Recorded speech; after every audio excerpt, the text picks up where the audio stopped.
अस्सलाम वालेकुम दोस्तों, इस वेले असीं तुहानूं पंजाबी कहानी लड़ी दी कहानी सुनावांगे। अकबर लाहौरी होरां दी लिखी हुई। अकबर लाहौरी साडे लਹਿੰਦੇ पंजाब दे टीसी दे कहानीकार मन्ने और गिणे जाते हैं।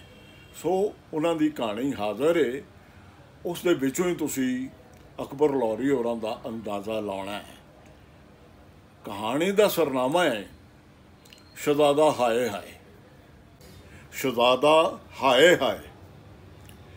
शहज़ादे दी बादशाह नाल अनजोड़ हो गई, क्यों जो उस भुखे डिठे ते आखिया हाय हाय।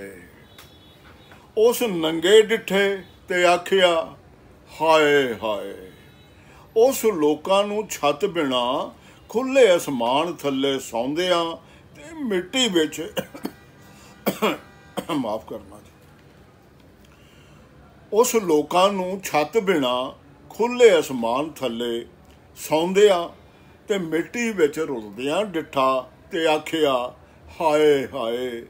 शहज़ादा हाय हाय करदा देस दे चमी कूटी फिरिया ते देस ओदी हाय हाय नाल गूंज उठिया। लोकां उन्हूं अपने मरने मरदियां ते अपने लई हौके भरदियां डिठा ते प्यार नाल उन्हूं शहज़ादा हाय हाय आखण लग पिया। हुण ओदा इह नवां नावां देस विच की परदेस विच भी खिंड गया ते जणे खणे दी जीभ ते चढ़ गया। देश विच अजीब समा वजिया।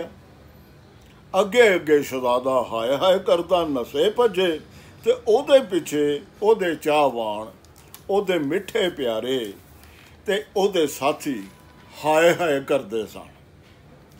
देश विच हर पासे हाय हाय पारों कंन पई गल नहीं सी सुणींदी। हाय हाय दा अजिहा रौला पिया भई सहल सुभाव वाला बादशाह हर पासियों हाय हाय सुन के मांदा पै गया ते ओड़क तख्तों लै गया। लोकां अपने प्यारे शहज़ादे हाय हाय नूं अपना हाकम बना लिया। शहज़ादा हाय हाय दे तख्त बहिंदियां नवां चंन चढ़ पिया।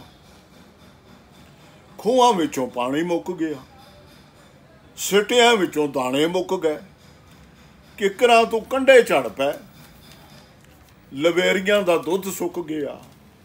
उन्हां दे थण मोकियां वांगू हवानियां नाल जा लगे, चिचड़ा वांग चमड़ी नाल जा चमड़े, कुकड़ियां आंडे देणों रह गईयां, पैलियां गंढे देणों रह गईयां। धूड़ उड खलोती, धरती सौड़ी हो गई। लोग हर पासे हाय हाय करदे नसे। हाय हाय करदियां ते नसदियां भजदियां दे लीड़े पाट गए।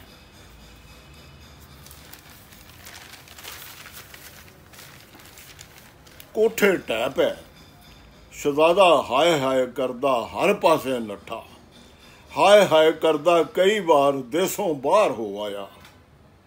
उस प्यारी जनता नूं तसल्ली देण लई तकरीर करनी चाहिए, क्यों जो लोग ਉਹਦੀ तकरीर सुन के अपने दुख भुल जाया करते सन।